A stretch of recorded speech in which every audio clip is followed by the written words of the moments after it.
So, hello again mga kangani, no? So, for today's video, ako muna ang driver. So, papunta tayo ngayon ng Talisay Beach. So, galing-galingan muna tayo sa pag-drive ngayon kaya wala mang ibang mag-drive. So, paano tayo makakarating, di ba?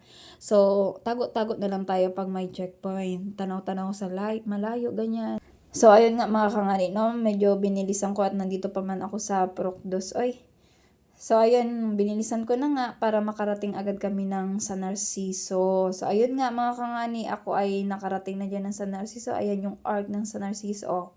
Oh, di ba? So, ayun, pinagpatuloy ko lang hanggang sa makarating ako dito sa bandang Pranks. Hinintay ko yung mga kasama ko kay makipagpalitan ako para sa likod. Sitting pretty lang inyong kangani, no? So, ayun nga, nakipagpalitan ng ako dyan, no? Para magpunta kami ng 7-Eleven muna dito. So, bibili kami ng snack. Sarang may pera man. So, ngayon, pinark lang namin itong motor para okay ang kalagayan namin dito. So, hinintay na lang din namin dito yung aking kasama yan. Taga-proxing ko yan. Shout out kapitbahay. So, ayun, pagpasok ko nga ng 7-Eleven, ay pag-akyat pala, nakita ko nga itong dalawang guro. Tawang-tawa na naman si Circle pati si Ma'am Venus, no? Kay, what a coincidence daw na nagkita na naman kami para mag-vlog ako. So, binuksan nga ni Sir Carl. Salamat Sir Carl, pero hindi na tuloy ako nahirapan sa pagbukas niyan. So, ayun nga, pumasok na kami dyan para bumili ng snack. Ayan, nakita ko nga ang mga chichirya. Ay, sarang kamahal. So, ayun nga, hindi na ako bumili niyan. Siyempre, doon tayo sa mga 20 lang ang presyo. Kaya yun lang man ang afford natin. So, ngayon, nagtingin na nga din ako dyan ng, ng inumin. Siyempre, yung mura lang din, yung mga 20 lang, yung, kaya yung 15 ba, yung maliit ba na delight, ayoko man ng malaki kay 50 plus man yun, ay, hindi ko pa man kaya siya. So, yun, hinanap ko talaga siya, no? Pero inuna ko na muna itong, pang namin, pang bara namin sa aming lalamunan, no? So, yun, makita ko nga dito, banda sa baba yung mga mura-mura. Yan, may dingdong dyan. So, ayun nga sa baba, no, may marites na kulay maroon. At saka yung chicharo na kulay green. So, yun ang kinuha ko mga kangani. Tapos, binigay ko na dun sa dalawa. Sige lang na yun silang katawa ay. So, ayun, hinanap ko talaga yung delight na maliit, no? Para makatipid-tipid tayo ng konti. So, inisa-isa ko talaga yan hanggang sulok. Hindi ko talaga makita. Dito lang naman pala nakalagay sa kabila. So, ayun nga, natuwa nga ako at nakita ko yung maliit na delight. Nagpatulong ako dyan kay kuya. Sobrang tigas man buksan. So, yung pagbukas dyan, kumuha na ako dyan ng 4, no? Dinagdagan ko na lang yan ng isang chichirya tag. Pagkatapos, binayaran ko na yan sa cashier. So, ayan yung mga pinamili namin. 4 na delight. And then, itong 3 chichirya na to. So, mga 100 plus lang naman yan kasi yung malaking chichirya tag 28 lang man yan. So, shout out dito sa pogi na cashier ng 7-Eleven, no? Shout out kuya. Pagkatapos nga mga kangani ay kami ay nagbiyahe na papuntang Talisay Beach. So, kami ay hindi namin alam kung saan yung daanan. So, makapal man ang mukha kung magtanong-tanong na lang. So, hinintay nga namin dito ang aming mga kasama, no? Sobrang bagal man ito magpatakbo. Hindi, maingat lang talaga sila, no?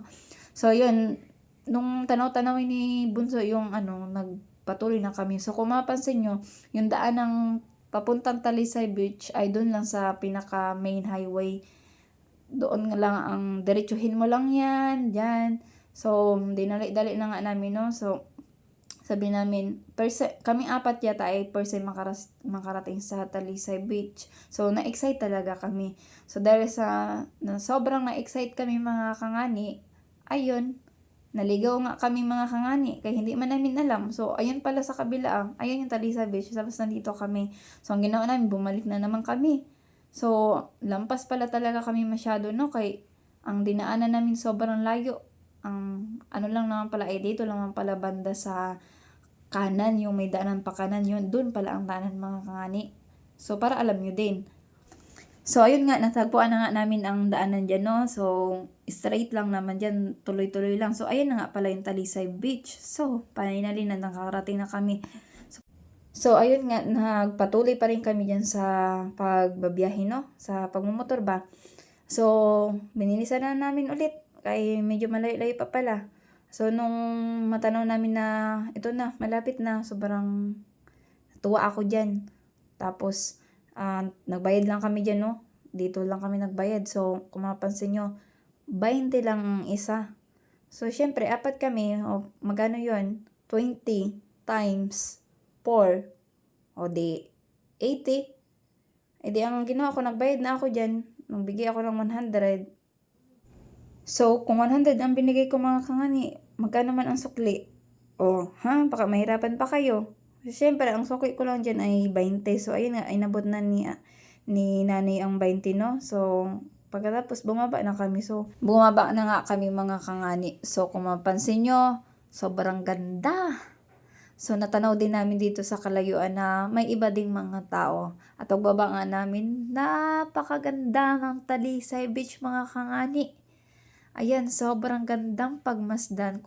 Kung kayo ay naghahanap ga ng mga lugar kung saan kayo pwedeng makapag-relax, ay pwede na kayo dito sa Talisay Beach mga kangani. 20 pesos lang naman ang entrance fee at sobrang ganda pa, worth it namang magiging bayad nyo. So, ayun, naghanap-hanap nga kami ng pwede namin pagpwestuhan. Syempre, wala kaming pambayad sa cottage, so hindi kami kumuha, syempre. So, ayan, napansin nga namin dito na wala masyadong tao sa dulo. So, dito kami nag-decide na pumesto. So, diyan nga namin nilagay yung aming pagkain dito sa buhangin na to, no? So, ayan, nilagay ko na nga. Ginamit ko na yung jacket ko na suot-suot kanina. Kaya wala man kaming mapatungan. So, ayan, nilagay namin yung mga pinamili namin. So, ilan lang yan. Maybe next time, madami na kaming madami na kaming pagkain. So, ayan. So, pagkatapos nga namin ilagay yung mga pagkain, no, pumunta kami dito sa bandang unan, dito sa may mga bato-bato para magpicture. So, kung mapansin nyo, nakapaan na lang ako para mas mabilis. Pero sobrang sakit niya sa paa kapag wala no, kasi matutulis man ng mga bato dyan. Pero tiniis ko na lang para makapag-picture-picture lang kami, no. So, ayun, napatuloy lang ako sa paglilakad. Pagbaba ko nga dyan mga kangani, no, sobrang ganda ng dagat, sobrang linaw, ang ganda ng tanawin dito. Kaya talaga mga kangani, nagpicture na kami agad. So, inuna ko to si Bonsoy, no? So, yan yung kuha ko sa kanya. Tapos, lumipat lang kami dito para magandang view. So, ayan yung mga kuha ko sa kanya mga kangani. So, pagkatapos niyan, bumalik na kami para kumain. Siyempre, nagdasal muna na kami na bago kami kumain. Siyempre, kahit konti lang yung ating pagkain, dapat pasalamatan pa natin sa Lord. Yun nga.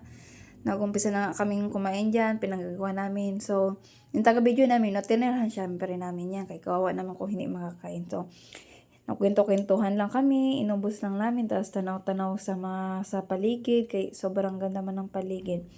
So, pagkatapos namin kumain dyan mga kangani, nagpicture na kami. So, inuna ko na nga tong kapatid ko mga kangani, no? So, ayan, dito kami sa harap ng dagat at ito nga yung mga kuha ko sa kanya mga kangani, oh. Yan. 'Di ba? Sobrang ganda. So, sinunod ko na agad si Bunso. Ito naman ang kuha ko sa kanya. So, kung saan lang ang pwesto ni Bunsoy kanina, kung saan ko siya pinicturan, doon ko lang din siya pinicturan. So, ito nga nakakalungkot mga kangani, no? Ako walang magandang kuha, kahit hindi man sila photographer. Ako lang man ang photographer sa aming apat. Okay, ayos lang. At ang mahalaga ay napasaya ko sila. So, yun mga kangani, yun lang.